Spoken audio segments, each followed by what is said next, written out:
L'homme politique congolais, franchement, c'est quelqu'un qui est d'une instabilité. C'est quelqu'un qui a la facilité de la flatterie. C'est quelqu'un qui n'a pas du tout de vision. C'est quelqu'un qui n'a aucun souci du peuple congolais.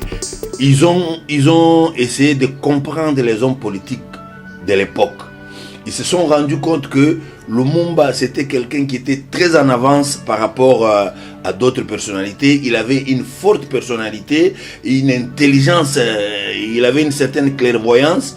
C'est ainsi qu'ils ont estimé que pour nous mettre les bâtons dans le roue de la plus belle manière, selon eux, il fallait nécessairement tuer Lumumba. C'est ainsi qu'ils ont tué cette personnalité-là pour empêcher, bien entendu, ce décollage, pour empêcher que cette indépendance tant réclamée par la lutte puisse aboutir. Tout ce qui nous manque, nous, au Congo, la défaillance aujourd'hui, elle s'explique par là, la faiblesse du leadership. Et c'est ce que nous allons apporter. De la grande différence sera là. Et vous verrez, et les juges, et les ceci, tout le monde va se ranger. Parce que là, il n'y aura pas de blagues. Tout le monde va se ranger. Aujourd'hui, on se permet un peu tout parce que, après tout, toi, tu viens me demander, relax, Kamer. Donc moi aussi, je peux faire une bêtise là-bas, tu ne diras rien. La Mouka s'est réunie et s'est prononcée en faveur ou contre le concert de Wenge. Je ne pense pas que nous ayons fait ça. Je ne pense pas. Mais néanmoins, nous sommes les Bantous. Nous, les Bantous, nous avons notre culture. Nous, les Bantous, nous avons nos mœurs. Nous avons nos valeurs. Et si j'ai bien suivi l'adresse à la nation du président élu hier, il insiste sur un fait que nous devons rester fondamentalement africains. Nous devons rester authentiques. C'est que ces valeurs-là, nous devons les promouvoir. Qui peut me convaincre qu'il a une vision du moment qu'il est instable, du moment qu'il est vagabond politique? Pourquoi les gens changent de casaque tout le temps? C'est parce qu'ils ne sont pas solides dans leurs idées. Ils ne sont pas stables. Ils n'ont pas d'idées claires auxquelles ils peuvent s'accrocher, imposer pour le bien-être ou pour l'avancement de ce pays. Non, nous avons besoin au moins pour une fois dans ce pays qu'on apprenne à respecter la volonté du peuple, le choix du peuple. Chaque fois vous voyez les ministres, les députés, les PDG, quand ils passent à la télé, je soutiens la vision, j'accompagne la vision. Cette vision que, faut avouer, M. Tshilombo lui-même ne connaît pas, il ne sait pas la définir, il la maîtrise pas, et les gens qui la soutiennent, ils soutiennent quelque chose de chimérique parce que rien ne se fait sur le terrain. Avec l'agression de l'Est de notre pays, nous disons qui a planté les décors, qui a fait que la situation soit telle qu'elle est, elle se présente aujourd'hui à l'Est de notre pays. Bien entendu, il faut le dire, en gros, ce n'est pas Fachi. C'est Kabila qui a planté les décors. C'est Kabila qui a fait infiltrer notre armée. C'est Kabila qui a occasionné l'infiltration de la police, des services de sécurité. Et il le faisait sciemment.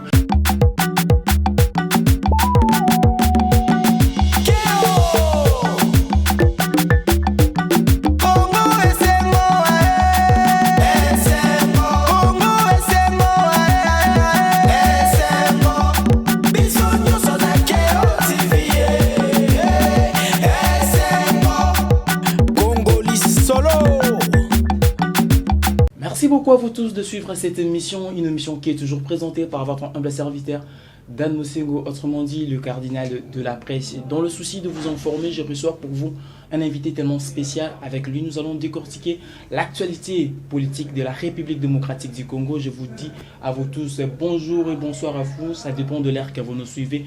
Merci de suivre cette émission Buzz avec DM, une émission qui passe toujours dans votre chaîne préférée. Si vous n'êtes pas encore abonné, je vous demande déjà de vous abonner vraiment massivement sur Congo S5 officiel plus télévision.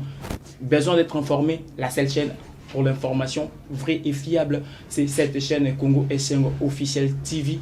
Je le dis au tout début de cette émission, mon invité d'aujourd'hui, il est tellement spécial. Il est le cadre de la Mouka. Avec lui, nous allons décortiquer l'analyse politique de la République démocratique du Congo. Lui, il s'appelle Messé Jean-Félix Nteka, cadre de la Mouka. Nous avons choisi cette personne, cette personnalité de la Mouka pour décortiquer l'analyse de la République démocratique du Congo. Je dis déjà bonjour à mon invité. Bonjour. Comment ça va? Je vais très bien. Déjà, la première question, s'il faut faire un bilan de la situation politique de la République démocratique du Congo. Vous me demandez de faire un tour d'horizon de la situation sociopolitique et démocratique du pays. Oui, d'abord, nous sommes plus préoccupés par l'insécurité qui règne en maître dans la partie est de notre pays. Il y a le Rwanda qui veut se déguiser parce que, ouvrons un peu une petite parenthèse. On nous parle souvent de M23. M23 viennent de cendre de CNDP, CNDP vient de cendre du RCD. Vous remarquerez une chose, ça, faites-y attention, vous vous rendrez compte que la plupart de tous les militaires, les généraux, colonels et que sais-je encore, de M23, de ce mouvement-là, tous ont en commun le fait qu'ils ont été tous militaires de l'armée rwandaise. Tous ont en commun ce fait-là. Et cela ne devait pas laisser les gens indifférents. Parce que l'on voudrait maquiller, peindre, faire croire qu'M 23 serait nécessairement des Congolais d'origine Banyarwanda qui se mettraient à revendiquer pour leurs frères Banyarwanda qui seraient déguisés en Congolais. Non, c'est l'armée rwandaise qui agresse le Congo et qui veulent se faire passer pour un mouvement rebelle. Il n'en est pas question, il s'agit bel et bien d'une agression rwandaise. Ça, il faut le souligner de cette façon-là. Eh bien, il est quand même malheureux que le Rwanda nous tienne au cou à ce point pendant bientôt 25 ans. C'est depuis 97 pratiquement que le Rwanda fait régner la terreur, la violence, les viols, le meurtre indescriptible dans cette partie du pays, juste pour insécuriser, faire en sorte qu'il n'y ait pas la paix et les gens à ce moment-là ne savent pas se livrer à leur travail, lequel travail, celui d'agriculteurs, d'éleveurs, les gens qui se mettraient au service du pays en faisant leur travail pour nous donner à manger. On les empêche de travailler parce qu'ils sont décapités, ils sont maltraités, chassés de leur propre village par le Rwandais, avec bien entendu un objectif très clair, celui d'amener les déplacés rwandais pour le placer, pour que un jour qu'on demande l'autodétermination et de manière propre, l'on arrive à une balkanisation. Ça, c'est ce qui se passe de manière brève dans la partie est de notre pays. Donc c'est ce qui nous préoccupe au plus haut point. Bon, il y a d'autres événements qui venaient de se passer, notamment le 30 juin, c'est un grand jour en principe. Ça devait être un très grand jour pour nous le Congolais, 62 ans d'indépendance après. Où sommes-nous si nous devons faire le bilan de cette marche? 62 ans. 62 ans d'indépendance après, c'est vraiment chaotique, c'est vraiment catastrophique, c'est vraiment lamentable. Au point que l'on serait tenté de donner raison aux Belges qui avaient suggéré que nous ayons l'indépendance 30 ans après, en 1990. Parce qu'ils se mettraient à ce moment-là à préparer les gens. Il y aura plus de maturité politique. Bon, j'ai dit que l'on serait tenté d'y croire, mais la réalité n'est pas celle-là. Le problème, c'est que la Belgique nous est très redevable parce que ils ont essayé de comprendre les hommes politiques de l'époque. Ils se sont rendus compte que Lumumba, c'était quelqu'un qui était très en avance par rapport à d'autres personnalités. Il avait une forte personnalité, une intelligence, il avait une certaine clairvoyance. C'est ainsi qu'ils ont estimé que pour nous mettre les bâtons dans le roue de la plus belle manière, selon eux, il fallait nécessairement tuer Lumumba. C'est ainsi qu'ils ont tué cette personnalité-là pour empêcher, bien entendu, ce décollage, pour empêcher que cette indépendance tant réclamée par la lutte puisse aboutir. Voilà pourquoi, ils ont tué Lumumba. 2, ils ont instrumentalisé d'autres personnalités congolaises, notamment Moïse Tshombe au Katanga, qui lui était un grand commerçant, parce qu'il ne faudrait pas aujourd'hui que les gens puissent s'élever croyant que l'idée de la sécession est une idée katangaise. Loin de là, c'est une idée qui a été implantée dans l'esprit des Katangais par le Belge. Ce sont les Belges qui ont créé cette sécession parce qu'ils voulaient amputer le Katanga du Grand Congo, sachant que comme le gros de l'économie, de la participation qui pouvait permettre l'émergence du Congo venait du Katanga, il fallait amputer les Katanga. Alors pour enfoncer le clou, il fallait semer un désordre généralisé. Ils iront encore recruter Mulopwe pour créer la sécession katangaise. Bien entendu, Mulopwe s'y est prêté. Pourquoi? Parce que quand Lumumba veut créer son premier gouvernement, Mulopwe est proposé ministre à l'agriculture. Il refuse, bien qu'il était moniteur agricole. Il refuse, il dit, lui, il ne peut pas être ministre, ministre de Ndunda, de ceci, de cela. Ne comprenant pas la quintessence, la portée de ce ministère. Il refuse. Puis il se retranche au Kasaï pour aller faire également la sécession.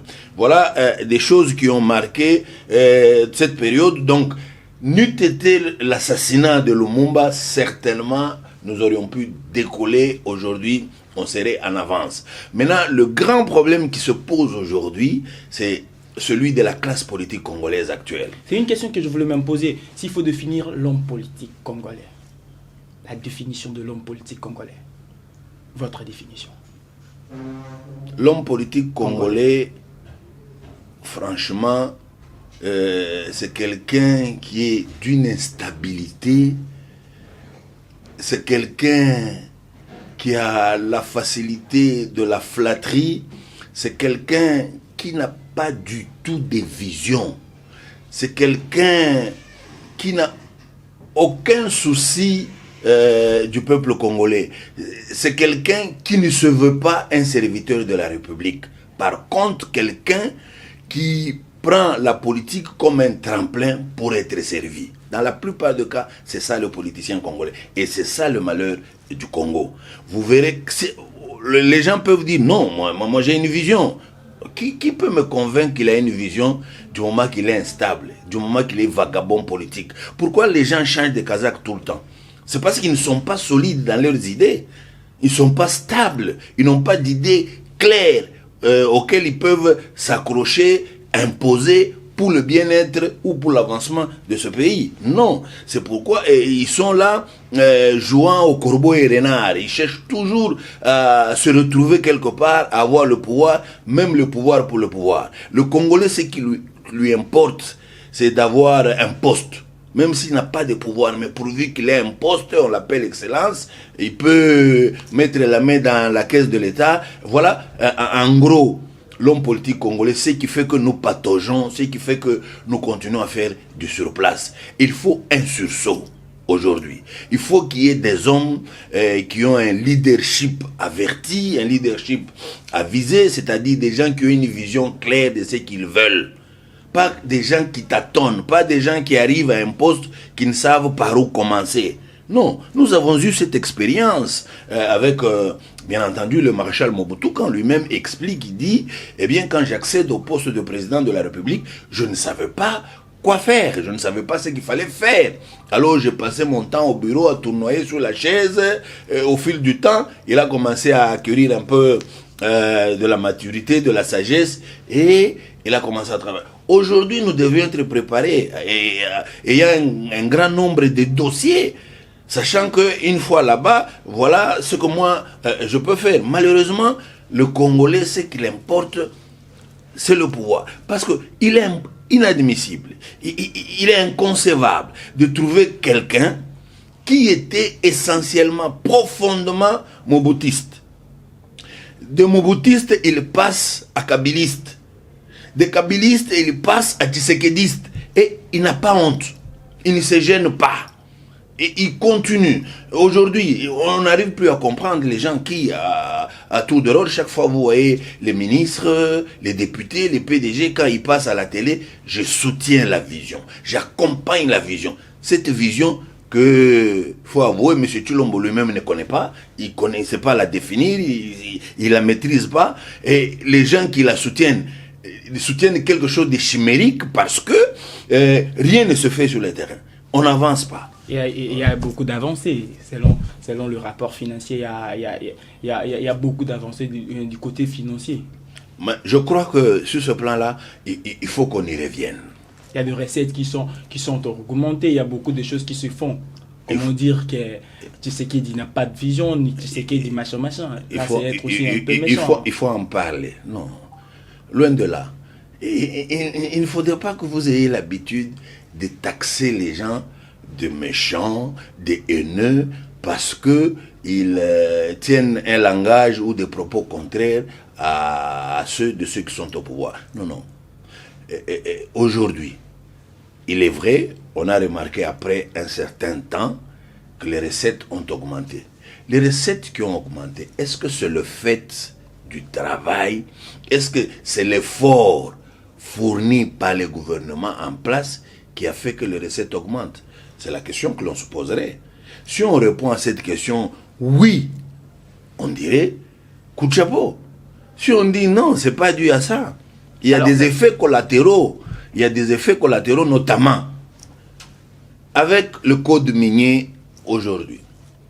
Monsieur Kabila, je parle de Kabila Joseph, qui a été recruté par le Belge, connaissant ce qu'il était, ce qu'il pouvait faire pour le Belge contre le Congo, on l'a recruté.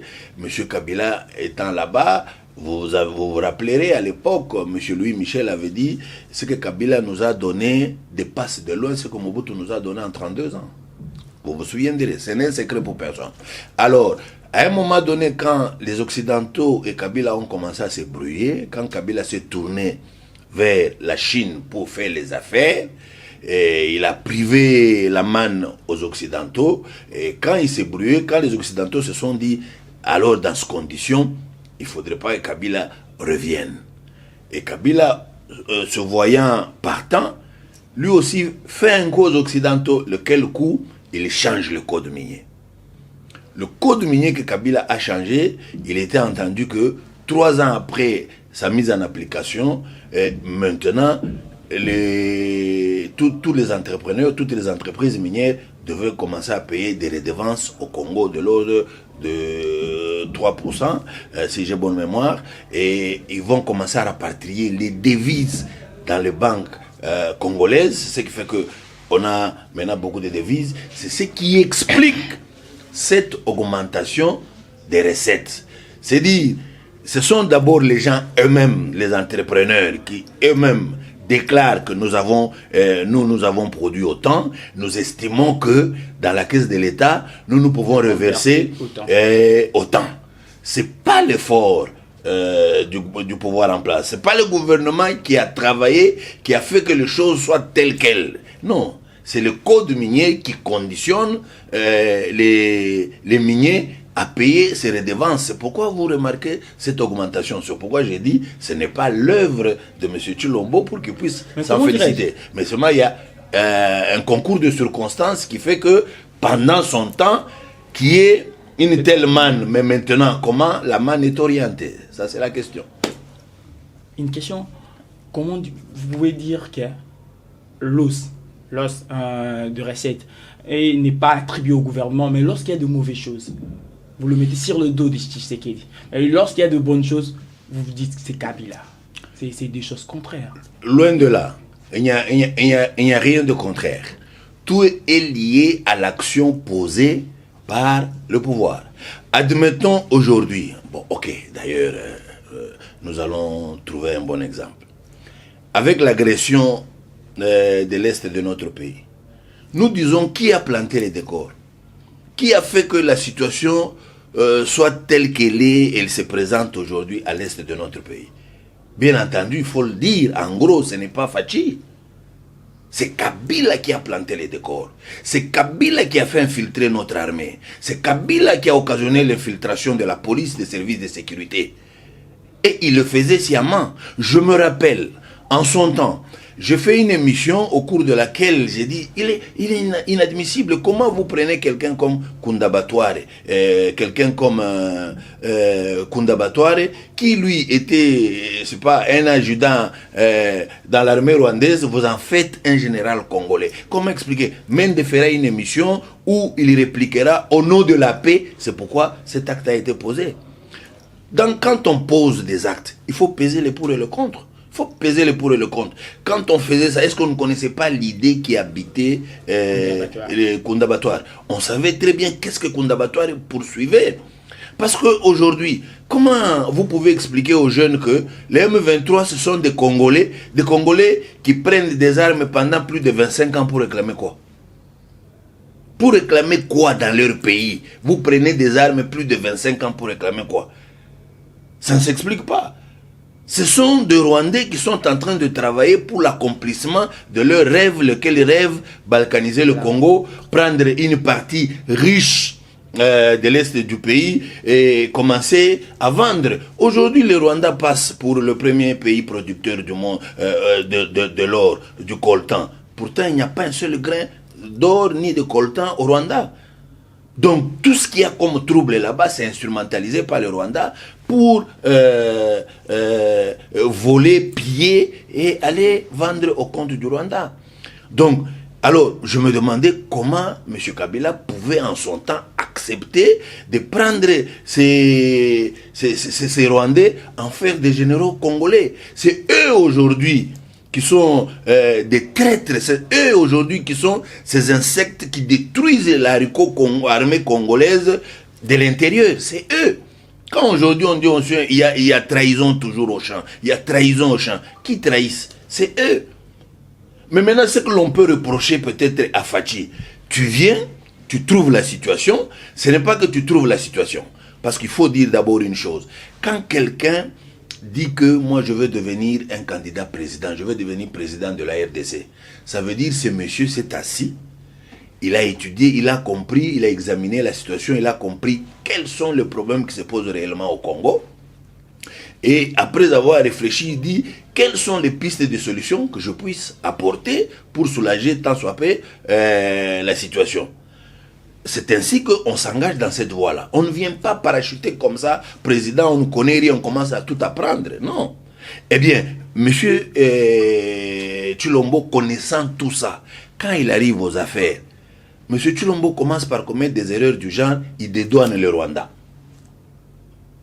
Il décrète de sa propre volonté que les Banyarwanda, communément appelés Banyamulenge, sont des Congolais. Lui-même, il commet ces erreurs-là. C'est là qu'il y a une partie, une partie des responsabilités qui lui incombe. Mais sinon, celui qui a planté les décors, qui a fait tout ça, celui qui a joué les jeux avec le Rwandais, c'est Kabila qui est le premier responsable. Si Lamuka était au pouvoir, permettez, si Lamuka était au pouvoir, la philosophie, la politique de Lamuka par rapport à la guerre, à l'insécurité à l'est de la République démocratique du Congo sera quoi?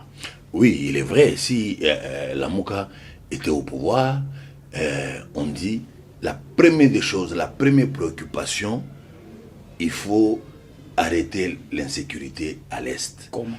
Il faut mettre la paix à l'est. Comment? Nous devons doter notre armée de suffisamment de moyens. Nous devons doter notre armée de suffisamment de moyens. Nous devons engager beaucoup plus de jeunes dans l'armée. Nous devons prendre la grande partie des éléments de notre armée, l'affecter à l'est. En attendant que nous puissions enlever toutes les brebis galeuses, tous ces infiltrés-là, nous devons opérer un changement. Tous les commandants qui ont fait plus de 2-3 ans à l'est du pays, ils vont quitter là-bas, vont aller à l'ouest, au sud, ailleurs. On nous met là-bas que le Congolais d'origine, que le Congolais d'origine, qui n'ont rien à voir avec les Banyamulenge, avec les Tutsi, avec le Rwanda, avec le Burundi, avec l'Ouganda. On met ces Congolais d'origine. Et avec beaucoup de moyens, je crois que l'affaire sera réglée en très peu de temps. Et à ce moment-là, il n'y aura même pas de complicité. Parce qu'aujourd'hui, il est démontré que l'argument qu'avançait en son temps M. Paul Kagame, selon lequel c'est la présence des FDLR dans l'Est que lui poursuivait, de quel droit lui peut se permettre de venir poursuivre ces rebelles chez nous? De quel droit? Qui peut lui permettre ça? Mais aujourd'hui, ce pouvoir permet une pareille bêtise. Vous le savez très bien. Les Ougandais sont ici, mais avec permission de ce pouvoir. Les policiers rwandais voulaient venir, n'eût été les mouvements citoyens et la jeunesse de l'Est. Les policiers rwandais seraient ici. Est-ce que vous comprenez un peu cette politique-là? Ça ne s'explique pas. Donc, avec beaucoup de militaires congolais, bien armés, bien entraînés à l'Est du pays, et tout en enlevant tous ces commandants. Parce qu'aujourd'hui, vous avez même le chef d'état-major général adjoint chargé des opérations. Il est d'origine rwandaise. Et vous voulez, quand on combat contre le Rwanda, que ça marche. Vous voulez vraiment que ça marche. Est-ce qu'à ce moment, nous devons privilégier la guerre ou privilégier les dialogues? Tout à fait. C'est une très bonne question. Moi, je pense tout le peuple du monde devait tendre vers la paix, vers la diplomatie. Parce que la diplomatie serait privilégiée. Mais pas devant quelqu'un de rusé. Pas quelqu'un devant des rusés qui change de facettes chaque jour. Qui change de raisons pour venir chez nous, pour entretenir l'insécurité chez nous chaque jour. À ce moment-là, il faut utiliser la politique où vous avez et les bâtons et la carotte. Je crois que ce serait la meilleure politique face à ce qui se passe à l'est de notre pays. Merci beaucoup. Déjà là, les deux corps vraiment plantés. Nous allons toujours continuer avec ces sujets à l'est de la République démocratique du Congo. Il y a un concert de Wenge qui s'est passé hier, le 30 juin. La majorité de la Mouka sont contre ces concerts. Les artistes ont leur travail à faire. Pourquoi la Mouka est contre ces concerts de Wenge le 30 juin? Bon, je ne sais pas si la Mouka s'est réunie et s'est prononcée en faveur ou contre le concert de Wenge. Je ne pense pas que nous ayons fait ça. Je ne pense pas. Mais néanmoins, nous sommes les Bantous. Nous, les Bantous, nous avons notre culture. Nous, les Bantous, nous avons nos mœurs. Nous avons nos valeurs. Et si j'ai bien suivi l'adresse à la nation du président élu hier, il insiste sur un fait que nous devons rester fondamentalement africains. Nous devons rester authentiques. C'est que ces valeurs-là, nous devons les promouvoir. De ce point de vue-là, en tant que Bantou, je vois mal comment vous avez guerre dans votre pays. Votre pays est endeuillé, le sang continue à couler, mais vous estimez que vous avez quand même droit à vous taper une certaine fête. Si j'ai bonne mémoire, je me rappelle un jour, c'est l'artiste et musicien JB qui dit à la télé, eh bien, si la case de votre voisin brûle, vous ne pouvez pas organiser une fête chez vous. Mais ici, il ne s'agit même pas de la case de notre voisin. C'est notre propre case qui brûle. Alors comment on peut organiser une fête? Peut-être dans ce sens-là. Mais dire que la Mouka, vous êtes contre, la Mouka ne s'est pas réunie pour ça. Il y a 40% de la recette de ce concert qui est affectée aux forces armées congolaises. N'est-ce pas une bonne idée? Vous venez de le dire que notre armée doit être bien équipée, de jeunes militaires équipés égale l'argent. Le fonds à 40% sera versé à l'armée congolaise. C'est une bonne idée. L'idée en soi, elle est géniale. De vouloir venir en aide à notre armée qui est sur le terrain. L'idée est en soi est géniale. Mais est-ce que c'est la seule manière d'avoir l'argent pour soutenir l'armée? je ne pense pas que ce soit l'unique voie. En organisant une grande fête, en organisant une grande distraction ici, en démobilisant le peuple par rapport à ce qui se passe à l'Est. Moi, je crois, nous voulons entrer dans un pays, nous voulons que la démocratie s'installe vraiment dans notre pays, à l'instar des autres pays. Vous savez que dans d'autres pays, des pays de grande démocratie, l'opinion nationale compte beaucoup. L'opinion nationale influence beaucoup. Mais quand à travers le monde, tout le monde se rend compte que vous, en dépit de ce qui se passe là-bas, vous êtes dans la fête, vous pensez qu'ils seront sensibilisés dans leur conscience? Vous voulez que c'est eux qui vous prennent en pitié? Du moment qu'à longueur de journée, on dit que d'autres puissances seraient en connivence avec le Rwanda pour faire ce qu'ils font. Oh, les anglo-saxons seraient à l'origine, c'est eux qui instrumentalisent le Rwandais pour faire ce qu'ils font. Mais si vous ne réveillez pas l'opinion, si l'opinion ne s'exprime pas, de manière ferme, ne prennent pas position pour dire il faut qu'on arrête ça, vous pensez qu'ils seront aussi sensibilisés pour arrêter cette guerre? Prenons le cas de l'Ukraine. L'Ukraine est en guerre, mais l'équipe nationale ukrainienne a joué l'éliminatoire de la Coupe du Monde. Oui, il est vrai. J'ai entendu encore quelqu'un donner cet argument. Mais, écoutez, on ne compare pas tout. Les contextes d'abord, sont différents. Le peuple, les gens qui interviennent dans cette affaire sont différents. Pour ce qui concerne l'Ukraine, l'origine du conflit, c'est quoi? C'est ce qui fait que vous trouvez pratiquement là-bas deux camps. D'une part, la Russie qui attaque avec cet esprit de l'Union soviétique, et d'autre part, vous avez l'OTAN qui s'érige en barrière, qui veut soutenir à tout prix l'Ukraine. Avez-vous entendu un seul instant que l'OTAN a osé et a décidé qu'il faut envoyer au Congo 250, 500 millions de dollars pour le soutenir dans la guerre qui prévaut là-bas? L'Ukraine est en guerre, l'équipe nationale a joué. Comment on peut faire ce genre de comparaison? Nous sommes abandonnés, nous sommes délaissés. Nous avons tout intérêt à être beaucoup plus unis pour affronter. Et l'équipe nationale, le match qu'ils ont livré, c'est dans l'organisation internationale.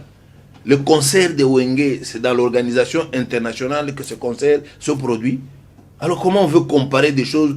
Pour comparer, il faut que ça soit le même contexte, le même système. On ne compare pas deux choses qui ne sont pas dans le même système. Les systèmes diffèrent de loin. Et par conséquent, la comparaison n'est pas méritoire.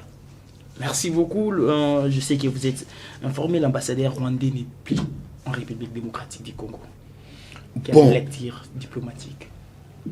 Ça, il faut reconnaître que la communauté nationale, à travers les différentes structures, groupes politiques, mouvements citoyens, différentes associations de droits de l'homme, nous avons pesé sur l'échiquier.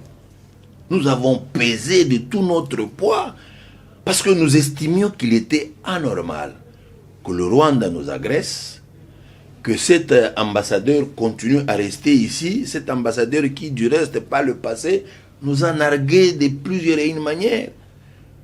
Il avait même craché sur nos morts à l'Est. Quand on disait on a tué autant, on a tué, il a craché sur ça. Donc c'était vraiment une personne non grata. Donc que cette affaire arrive tardivement, on regrette pourquoi avoir mis tant de temps pour renvoyer ce renégat. Il fallait le renvoyer depuis longtemps. Il n'avait pas de place ici.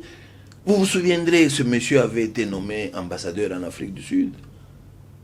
On l'avait chassé, on avait refusé de l'accréditer là-bas, compte tenu des rapports sur cette personne. Mais de quel droit, nous, avec facilité, on pouvait accepter un tel individu. Vous jugez les pouvoirs en place naïfs. En tout cas, je crois que vous m'avez prêté un très bon mot. Nous avons affaire aux gens qui dirigent à tâtons. Ils tâtonnent. Ils dirigent par essai-erreur. Ils avancent d'un pas, ils reculent de 2 pas et demi. Nous avons affaire aux naïfs qui ne maîtrisent rien, prêts à tout croire. Vous allez dire que le président Mobutu a dit, lorsqu'il est arrivé au pouvoir, il ne savait pas quoi faire. Il a appris en étant président de la République. C'est de même avec Félix Tshisekedi. On n'apprend pas à être président de la République. On exécute lorsqu'on devient président de la République. De même avec vous. Aujourd'hui, Martin Fayossi devient président de la République. Il allait apprendre au pouvoir. C'est vrai. Vous avez bien parlé. Et vous avez bien posé la question. J'ai bien dit au cours de cette émission, quand on veut devenir président, on ne s'improvise pas. Quand on veut devenir président, on se prépare en conséquence. Il est vrai qu'il y a une différence entre la préparation et la réalité. Il y a un coefficient là, ça c'est vrai. Mais quand l'on est préparé, l'on commet moins d'erreurs.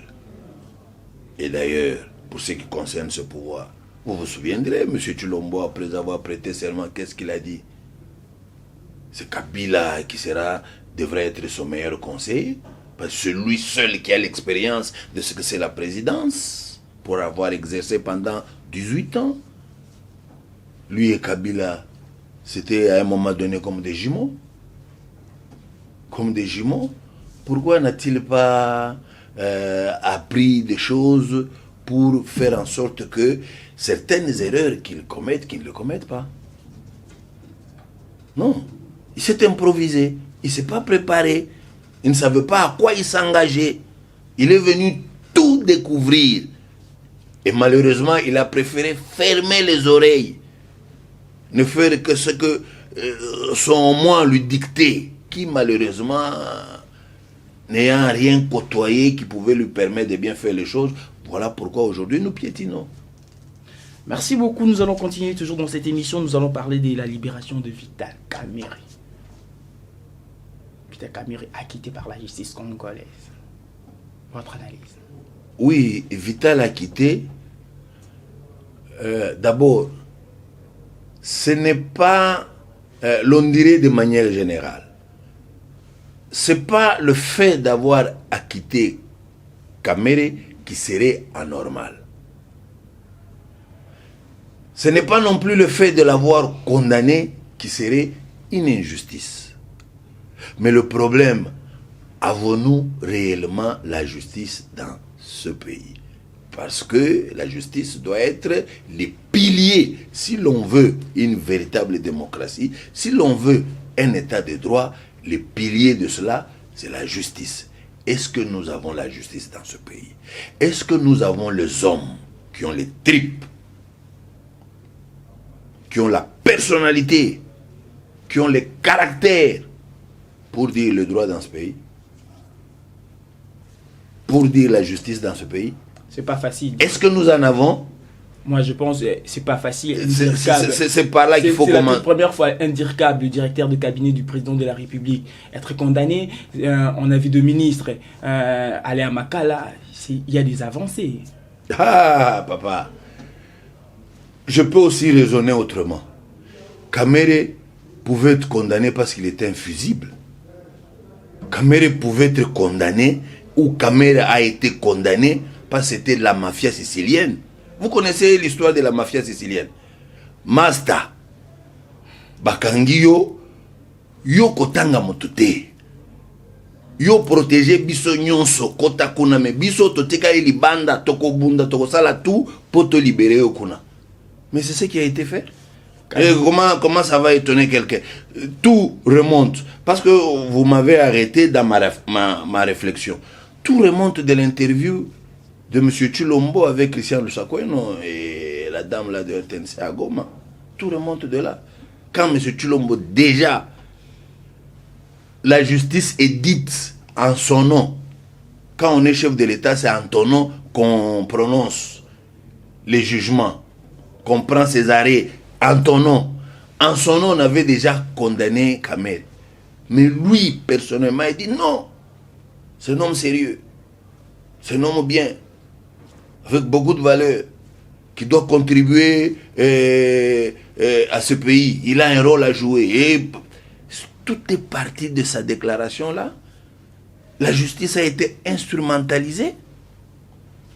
Aujourd'hui, en âme et conscience, les juges de la Cour de cassation n'ont pas une conscience tranquille. Aujourd'hui, quand ils passent devant les gens qui ont les jugements, qui ont la tête sur les épaules, ce sont des petits messieurs dans leurs petits souliers. Aucune valeur pour ce qui a été fait. Aujourd'hui, les juges de la Cour d'appel de second degré, ce sont effectivement des petits messieurs. Ils ne peuvent se targuer de rien. Kamere a prétendu qu'il n'y avait pas de preuves. Soyons sérieux.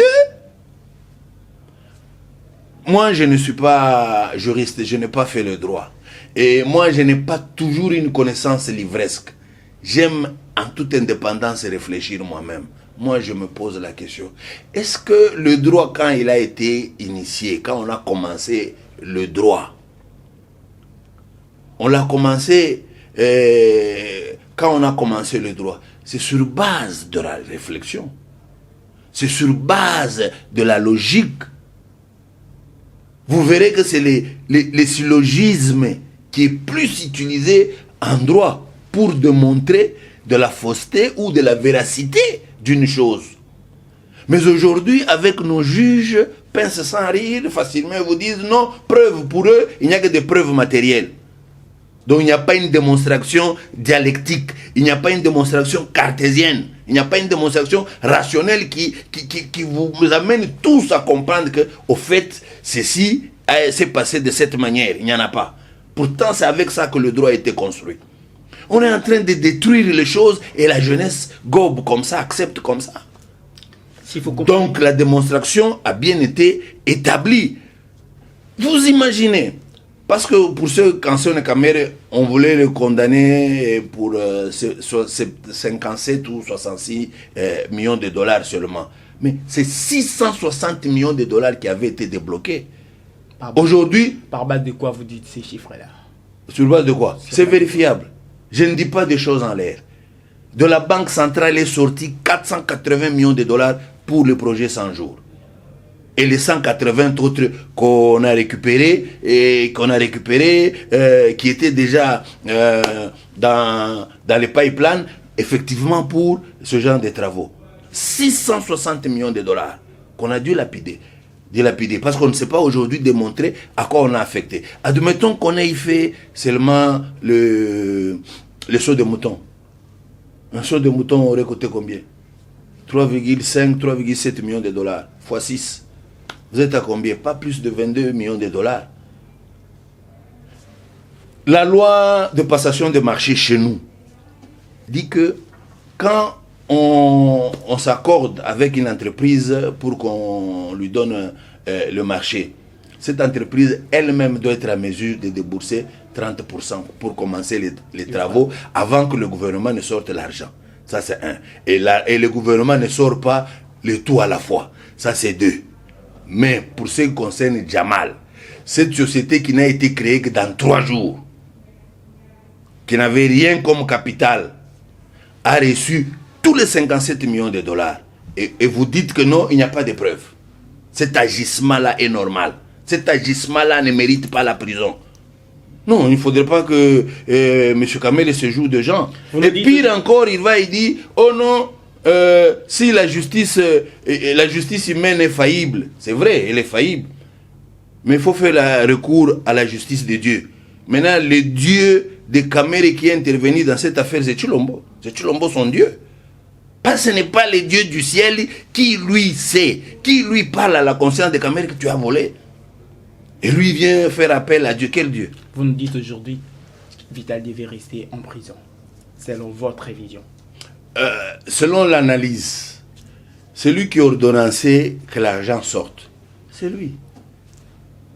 C'était lui.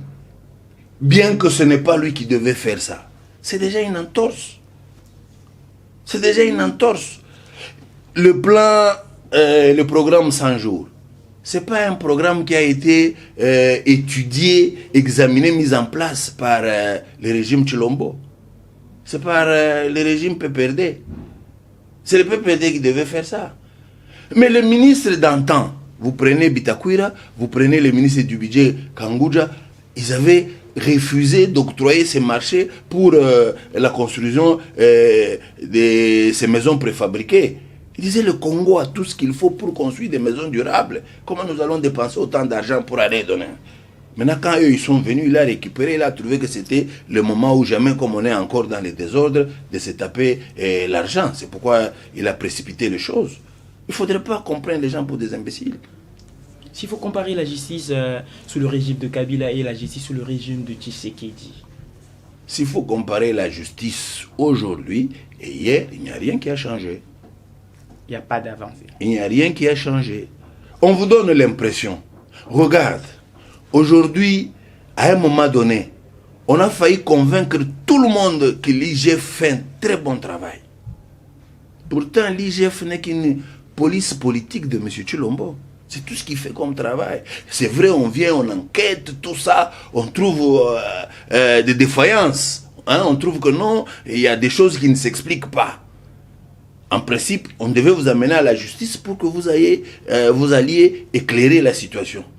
Malheureusement, ça devient une occasion pour vous menacer afin que vous entriez dans l'union sacrée ou pas. Mais normalement, c'est ça le rôle que joue l'IGF. L'IGF était déjà sous le régime de Kabila avec Tshisekedi. L'IGF commence maintenant à jouir de son autorité, fait son travail. C'est déjà des avancées.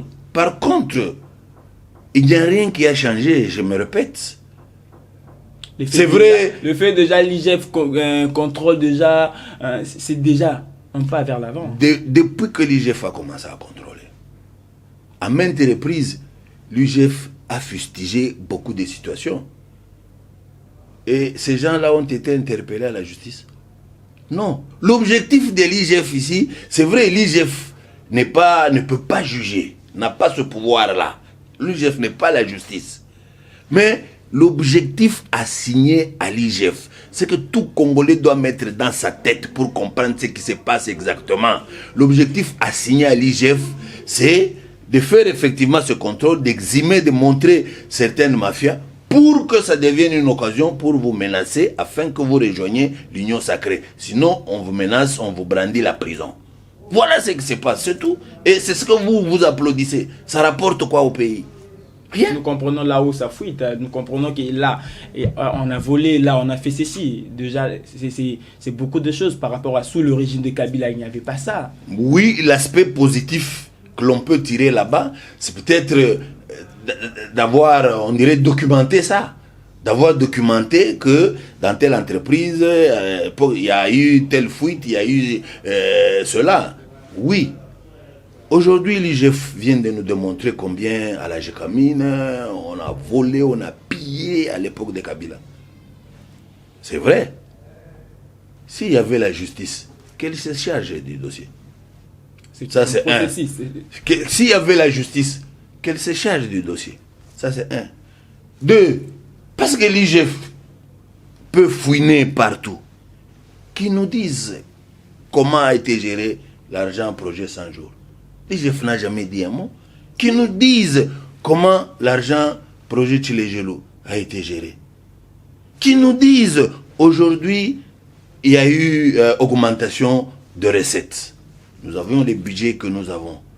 Les surplis, on l'a orienté comment? Quand bien même pour l'orienter, la décision viendrait de l'Assemblée nationale. Mais que l'IGF nous dise, on a orienté comment? 3. On a décrété l'état de siège ici. On a montré combien on avait, pour cet état de siège, on avait défalqué 78 millions de dollars. Mais il a été démontré que 62% étaient restés ici à Kinshasa. On a bouffé ça ici dans les bureaux. 12% on a payé les arriérés des militaires. C'est 20% seulement qui sont allés à Ituri et Nord Kivu. Que les chefs nous disent qui ont été à la base de tout ça. Là, l'IGF ne peut pas. Donc, comprenez que l'IGF a une autre mission. Sa mission, ce n'est pas permettre au pays de rentrer dans ce droit, à la République de rentrer dans ce droit. Sa mission, c'est seulement, c'est une police politique qui est là pour brandir la menace afin de recruter. C'est une police qui permet le recrutement pour l'Union sacrée. Point full stop. On est à une année des élections, en 2023. La vision de la Mouka par rapport à la justice congolaise. Vous allez apporter quoi à la justice congolaise? Une chose reste vraie. Nous, on ne fera pas de la démagogie. On ne viendra pas dire aux gens qu'on fera descendre les anges pour diriger la justice. Au besoin, on travaillera avec le même. Mais la différence viendra d'où? La différence viendra du fait du leadership avisé. C'est tout ce qui nous manque, nous, au Congo. La défaillance aujourd'hui, elle s'explique par là. La faiblesse du leadership. Et c'est ce que nous allons apporter. La grande différence sera là. Et vous verrez, et les juges, et les ceci, tout le monde va se ranger. Parce que là, il n'y aura pas de blagues. Tout le monde va se ranger. Aujourd'hui, on se permet un peu tout parce que, après tout, toi, tu viens me demander, relax, caméra. Donc moi aussi, je peux faire une bêtise là-bas, tu ne diras rien. Parce que toi, tu m'as demandé un tel service. C'est là tous les problèmes. Voilà la différence notable que nous apporterions. À une année des élections, l'état de la Mouka. Quel est l'état de la Mouka aujourd'hui? À une année des élections, et la Mouka a dû faire son bonhomme de chemin pendant 3 ans et demi, après le hold-up électoral. Nous tenons. Nous tenons parce que nous disons ceci, la Mouka c'est d'abord l'esprit. Ça, c'est un. La Mouka, c'est le fait du vouloir du peuple que la classe politique leur donne un candidat commun et que eux, le peuple, s'engage à voter pour lui. La classe politique a donné, puis elle s'est dédiée, mais le peuple a respecté sa part. C'est ce qui explique la cohésion aujourd'hui, c'est ce qui explique aujourd'hui le mariage entre celui que le peuple avait élu et le peuple. C'est ce qui fait la force de la Mouka aujourd'hui. Mais nous sentons un peu la Mouka affaiblie par rapport à la notoriété du côté de l'opposition. Il y a cette côté, la Mouka affaiblie. Lorsque vous nous dites marche, il n'y a pas vraiment assez de gens, il le dit à quoi? Ah non. Ah non, à moins que vous veniez d'une autre planète. Quand la Mouka organise une activité, il y a du répondant. Mais nous avons des preuves. Le même aura, il n'y a plus le même aura que Debi. Il y a une certaine affaiblissement. Non, non. Il est vrai, ce que vous dites là. Vient plus des autres personnes. Moi, j'ai entendu quelqu'un qui dit, eh bien, ils ont pris notre place dans l'opposition. Aujourd'hui, où est l'opposition? En d'autres termes, moi, je me demande, l'opposition, c'est quoi? L'opposition, c'est casser les véhicules. L'opposition, c'est aller piller les magasins. L'opposition, c'est brûler, piller les biens des gens. C'est ce qui se résume en opposition. D'après, entre guillemets, d'après celui qui a dit que, eh bien, eux, ils ont su faire l'opposition. Aujourd'hui, l'opposition est absente. Ou bien l'opposition, c'est cette capacité de mobiliser le peuple. C'est ce courage, cette témérité d'affronter le pouvoir, leur dire, là, vous avez mal fait, là, vous êtes en erreur, là, vous trahissez la nation, ou l'opposition, c'est quoi? Mais ce rôle, nous le jouons aussi bien, de loin mieux que, parce que nous pensons que nous ne sommes pas dans l'opposition, Nous sommes dans la résistance. Pourquoi? Parce que on n'expliquera jamais assez. Tout part de 2011. Au moment où nous, le peuple, nous avions élu volontiers Etienne Tshisekedi à Mulumba et que M. Kabila s'était arrogé le pouvoir de s'autoproclamer président au détriment d'Etienne, nous avions dit en son temps, nous ne reconnaîtrons pas Kabila, nous ne reconnaîtrons pas ce pouvoir. Voilà pourquoi nous avions décidé en son temps de ne pas donner un porte-parole de l'opposition à Kabila de peur de le reconnaître. C'est cette même philosophie que nous avons ramenée en 2018. C'est cette même pensée. En 2012, nous avons exprimé, vécu ça ensemble avec nos amis, avec notre frère Chilombo. Malheureusement, lui a la facilité de se dédire. Lui, il a la facilité de se contredire. Il a la facilité de nier sa signature, de nier ses propres paroles, de faire des revirements. Ça, c'est propre à lui. Mais nous sommes restés le même. En quoi l'opposition s'est effritée. Vous n'êtes plus le même. Nous avons vu Martin Fayulu s'afficher avec Matata Mponyo. Ah, c'est ce qui dit qu'on n'est pas le même. Non. Vous n'êtes plus le même. On vous explique. Voilà. Quand nous étions à l'UDPS à l'époque, l'on pensait que être opposant, être dans l'opposition, c'est se faire ennemi des gens qui travaillaient avec Mobutu. C'est se faire ennemi. C'est les injurier.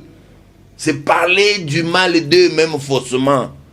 C'est inventer des choses sur leur dos. Et c'est ce qu'on résumait comme opposition en ce temps. Non. Nous disons ceci.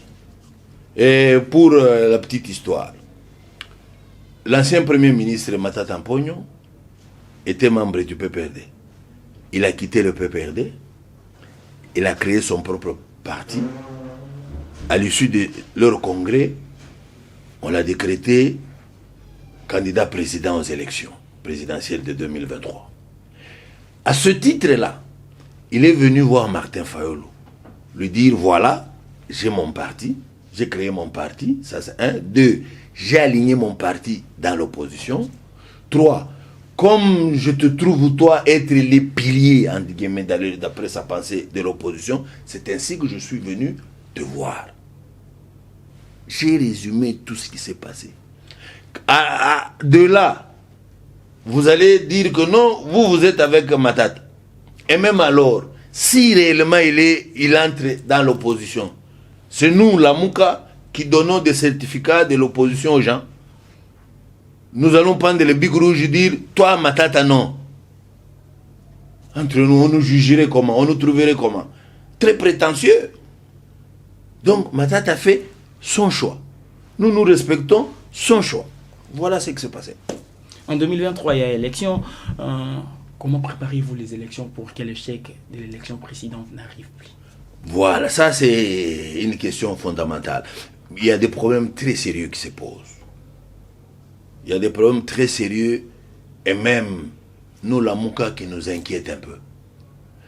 Nous, voilà pourquoi nous continuons jusqu'à preuve du contraire. Et mal interprété par les gens, ou non, sciemment mal interprété par les gens, ils veulent peindre ce que nous disons. Nous disons, il nous faut un consensus autour nous devons faire autour des réformes institutionnelles. Nous devons réformer la Cour constitutionnelle, réformer l'audiovisuel, réformer les médias, réformer les lois qui sont tant de la CENI, la loi électorale, la loi sur l'identification et l'enrôlement. Nous voulons qu'on puisse réformer.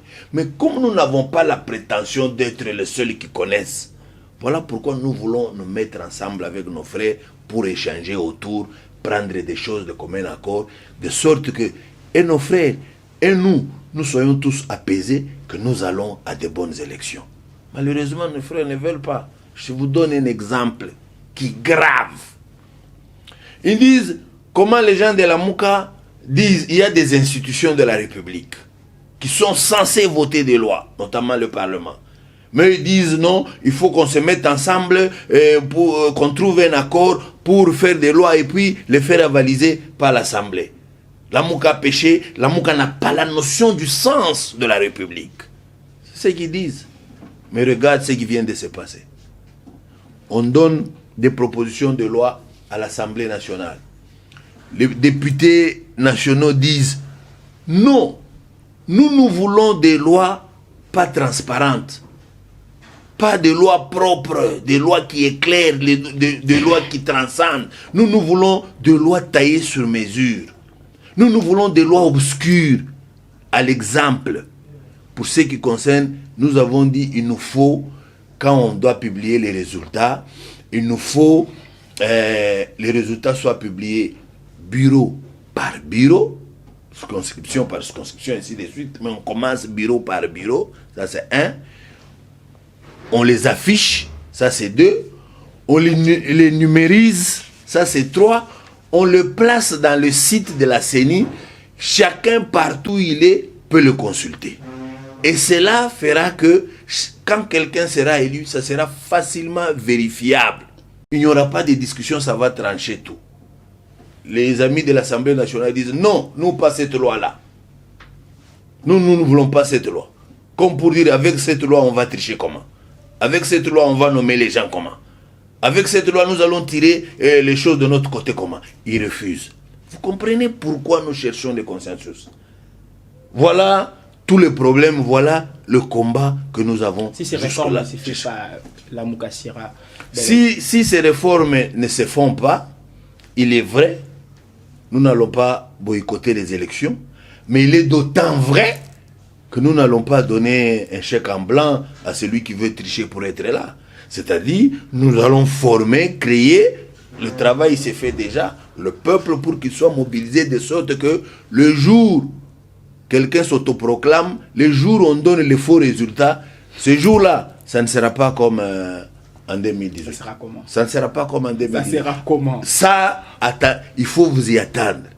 Si ça va déboucher sous la guerre civile, si certaines personnes vont traverser le fleuve, ça se passera comme ça, parce que nous avons besoin au moins pour une fois dans ce pays qu'on apprenne à respecter la volonté du peuple, le choix du peuple.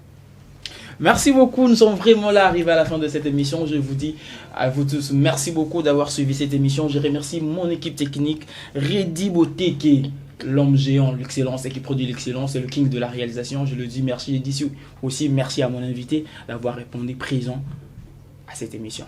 C'est moi qui vous remercie pour m'avoir donné l'opportunité. Si vous devez résumer, dire quelque chose à la population, si nous devons résumer, mes chers compatriotes, nous sommes très en retard par rapport aux autres nations. Nous, le Congolais, nous avons la vocation d'être les moteurs du développement au centre de l'Afrique, en Afrique, pourquoi pas au monde. Ressaisissons-nous, réveillons-nous, sortons de notre torpeur. Oublions, abandonnons la loi du moindre effort. Abandonnons l'argent facile. Abandonnons les habitudes de vouloir, tu sèmes aujourd'hui, tu moissonnes aujourd'hui, tu manges aujourd'hui. Nous devons être courageux, nous devons apprendre à travailler, nous devons aimer notre pays plus que tout.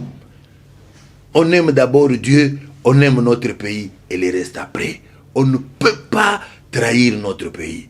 Si nous nous mettons dans cet esprit, et si aujourd'hui tous les jeunes, tous les politiciens s'engagent dans la voie de respecter les règles des jeux, de respecter le principe, de respecter la constitution, je crois qu'il y aura moins de bruit, il y aura moins de dissensions et les investisseurs pourront venir et pourront aider par conséquent le pays à se développer et à aller de l'avant, à donner la chance à notre jeunesse.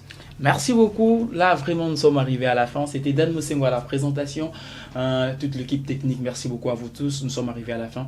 À une prochaine émission, je vous demande de vous abonner vraiment massivement sur Congo Esengo officiel plus télévision. Merci beaucoup à vous tous. Bye.